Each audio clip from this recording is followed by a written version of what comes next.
Halo pimpinan KPU, saya ini seorang ilmuwan, doktor hukum cum laude, tapi tadi malam hati saya sangat sedih ketika melihat para profesor dan doktor yang menjadi konseptor pertanyaan diperlakukan seperti OB, hanya disuruh tukang ngambil pisbol dari bola. Masa dokter Anda perlakukan seperti itu? Ya jangan gitu lah, lain kali lah. Kita ini dokter hukum loh, ya mereka itu profesor. Masa hanya tukang ngambil pisbol dari apa tuh? Dari kotak, ya? Sangat menggelikan tapi juga menyakitkan hati. Halo Bapak Habibur Rahman. Ya.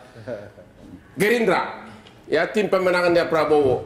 3 ahli ini semua mengatakan bos Anda juara 3. Ya. Komentar Anda dan kenapa bisa juara 3? Ya, jadi kalau kami melihat dari perspektif rakyat, ya, perspektif orang banyak, perspektif publik, ya. Ya. Begitu juga selama ini, ya. 3 orang ini kan kalau kita tahulah akademisi mungkin ada di level elit, ya. Ya. Ada banyak hal, ya, dalam konteks retorika maupun dalam konteks substansi. Dalam konteks retorika, menurut saya retorika Pak Prabowo lah yang paling gampang diterima oleh rakyat. Jawaban beliau itu sederhana, ya, santai dan nyata, apa gitu adanya, real, ya.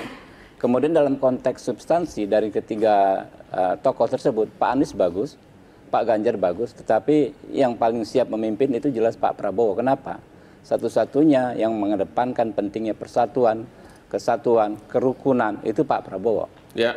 Timbang saling menyudutkan, saling menyerang satu sama lain. Ya. Itu yang ditangkap rakyat, bahwa kita sebagai bangsa perlu ketiga hal tersebut, ya, persatuan, kerukunan, ya, kedamaian, itu yang diperlukan kita saat ini di tengah situasi internasional, ya, perang di mana-mana, ya, perpecahan di mana-mana.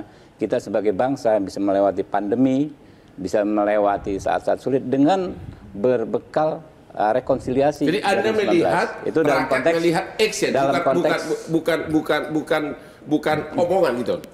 Ya, apa yang kita sampaikan pasti dicerna dan dilihat oleh rakyat. Jadi kalau secara ilmiah menilai survei debat itu, bahkan di Amerika itu bukan saat debatnya, tetapi setelahnya orang akan googling apa yang disampaikan, orang akan cari apa yang disampaikan. Misalnya gini, ya, mohon maaf, ya, dengan segala hormat, saya sepakat dengan Pak Anies soal kebebasan berpendapat, bagaimana kita membuat regulasi yang lebih baik. Tetapi Pak Anies ternyata kan nggak update. Undang-undang ITE itu baru 8 hari yang lalu kita ketok di paripurna untuk perubahan yang kedua.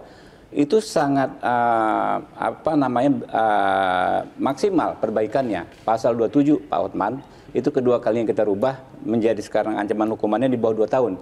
Tadinya di atas 5 tahun bisa penahanan sebelum sidang, Bang Hotman tahu.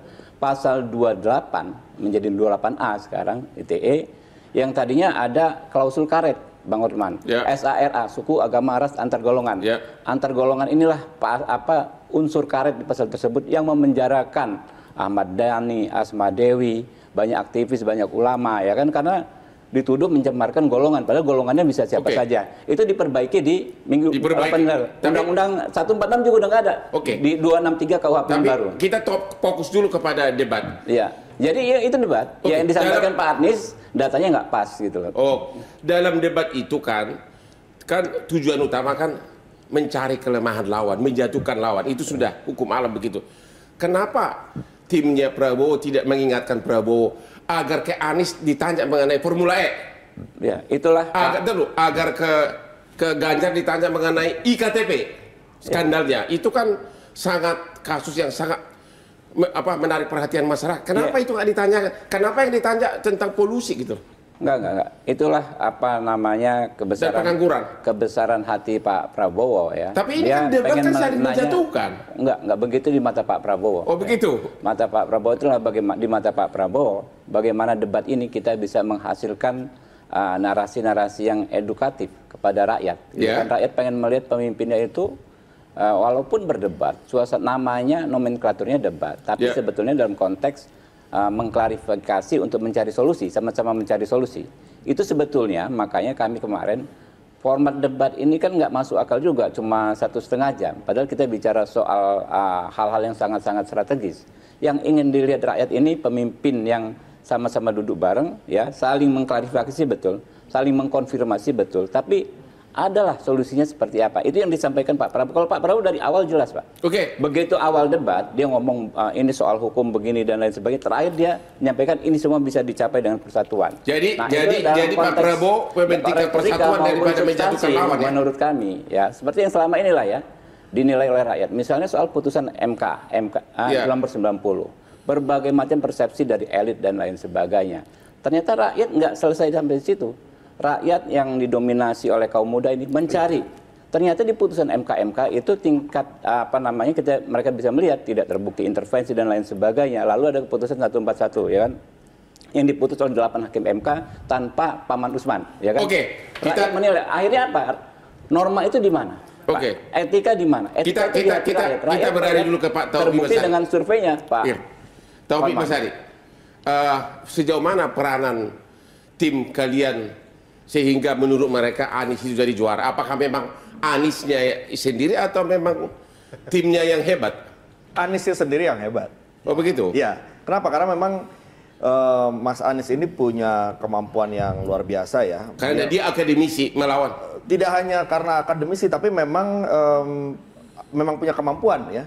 Selama ini bukan hanya omong doang. Bukan hanya omong doang. Kenapa? Karena selama ini Mas Anies selalu menyediakan diri ya, selama masa kampanye menyediakan diri untuk diuji, untuk dites ya. Ada acara yang namanya Desak Anies setiap turun ke berbagai daerah, itu namanya Desak Anies, di mana anak-anak muda, mahasiswa semua dikumpulkan untuk silahkan menguji Mas Anies, tanyakan apapun, kritik apapun, dan Mas Anies siap untuk menjawab. Nah, sebenarnya kita harus mengapresiasi juga perdebatan kemarin. Kenapa? Karena di situ membuka karakternya masing-masing, membuka bagaimana calon presiden ini apakah dia punya kemampuan atau tidak. Menurut Anda, karakter apa yang dibuka? Ya, begini, yang pertama adalah dari tiap-tiap calon ini itu akan terlihat apakah dia mengetahui masalah-masalah. To the point aja deh. Ya. Karakter Anies apa yang terlihat? Oh, Mas Anies tahu persoalan, dia punya gagasan untuk menyelesaikan persoalan-persoalan. Karakter Prabowo apa yang terlihat menurut Anda? Nah, itulah. Tolong dijawab, jangan mutar-mutar. Ya, pertanyaannya gini. Kadang-kadang ada jawaban yang tidak nyambung gitu ya. Pertanyaannya apa, jawabannya apa. Nah, artinya kan menjadi pertanyaan buat kita semua, kenapa kok tidak mampu untuk menjawab sesuai konteks dan substansinya. Apa dia lebih mementingkan action yang perlulah nantilah, karena dia kan seorang tentara. Biasa begitu tentara. Kalau akademisi kan jago bersifat. Kita bukan sedang memilih tentara, kita sedang memilih presiden. Ya, presiden yang memimpin bangsa ini. Maksud saya, yang persoalannya banyak. Anies itu udah terbiasa pidato di kampus di mana-mana, jadi pintar bersilat lidah. Kalau seorang tentara kan yang penting hasilnya, ya kan? Ya, tapi yang kita butuhkan presiden. Kita bukan memilih tentara. Presiden dia harus tahu masalah apa yang dihadapi oleh bangsa ini, apa jalan keluarnya, dan punya gagasan ide apa untuk membawa bangsa ini lebih maju ke depan. Sekarang yang ketiga, penilaian Anda terhadap nomor berapa tuh? Ganjar. Ya. Mas Ganjar dia paham masalah. Ya. Tetapi kita sulit untuk menemukan ide apa dan gagasan apa yang mau ditawarkan kepada bangsa ini. Gitu. Ya, memang penyampaiannya bagus, dialogis, lembut, senyum dan sebagainya. Memang itu adalah karakter yang juga keluar dari Mas Ganjar. Terima kasih. Pak Emru Sihombing dari timnya Amin. Bukan Amin. Ganjar. Timnya Ganjar. Katanya seolah-olah bos Anda itu juara 2. Setuju atau gimana? Baik, terima kasih para penilai, Bang Ferry, Bang Nyarwi memberikan nilai. Tapi itu kan penilaian secara general. Artinya secara keseluruhan. Kalau kita mau menilai sesuatu harus kita breakdown. Coba breakdown. Misalnya Pak Halil Hasan tadi mengatakan sudah mencoba membreakdown. Artinya dari monolog baru kemudian dialog. Ada di situ perbedaan. Kalau kita breakdown lagi, kalau kita menilai sesuatu tidak boleh kita lakukan general secara keseluruhan. Kenapa kita tidak breakdown penguasaan panggung misalnya? Baru kemudian adalah penguasaan substansi dan penggunaan diksi. Yang terjadi apa di sini? Nah, apakah Ganjar menguasai semuanya? Saya kira iya. Saya betul memperhatikan dialog itu tadi malam. Yaitu apa ya? Apa kelebihan dia dari Anies dan Prabowo? Sederhana untuk melihat. Saya pengajar argumentasi dan debat. Ketika perdebatan terjadi tidak boleh muncul merendahkan lawan bicara. Yaitu adalah Mas Anies, tidak boleh itu.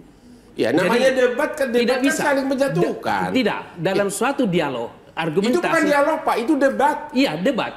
Tolong dibaca buku tentang teori-teori perdebatan. Tidak boleh kita merendahkan orang lain. Tetap kita harus hormati siapapun itu teman kan debat tidak kita. merendahkan kalau dikatakan. Lu pernah datang ke rumah gua, Bukan. lu bilang bahwa oposisi tidak ada. Bukan, diksi yang saya mau katakan bahwa Mas Anies, itu dari sudut komunikasi biasanya disampaikan orang yang superior kepada inferior, menunjukkan dirinya sebagai orang yang lebih superior. Seharusnya tidak bisa begitu. Harusnya yang kita perdebatkan sekarang kita dari substansi ke substansi dulu. Di mana kelebihannya Ganjar? Sederhana. Ya. Ketika kita melihat, ketika dia menjelaskan, dia berkunjung ke Papua. Ya. Ganjar baru kemudian adalah Mahfud ke Aceh. Mereka atas dasar pengalaman, atas dasar empirikal yang mereka lihat, baru mereka mengungkapkan program. Jadi berbasis kepada apa yang ada di lapangan. Contoh, di Papua ada seorang pendeta membantu orang melahirkan karena tidak ada katakanlah peralatan kesehatan di sana. Baru kemudian ke Aceh. Di sana ada seorang guru yang tidak memenuhi kebutuhan. Tapi itu maksud saya itu kan adalah Ganjar hanya menunjuk suatu kejadian, bukan karena jasa dia. Tunggu dulu, justru itu yang paling bagus. Bagaimana melihat fenomena yang ada di lapangan dan dia berkunjung. Satu hal yang menarik secara simbolis. Kalau dikatakan tadi soal NKRI dan katakanlah persatuan, justru lebih menunjukkan secara nyata rasa persatuannya adalah pasangan Ganjar dan Mahfud. Kenapa? Pada periode, pada kampanye hari pertama, yaitu Ganjar ke ujung timur, yaitu Papua, ia menunjukkan apa di situ? Dia memulai dari ujung timur di mana cahaya matahari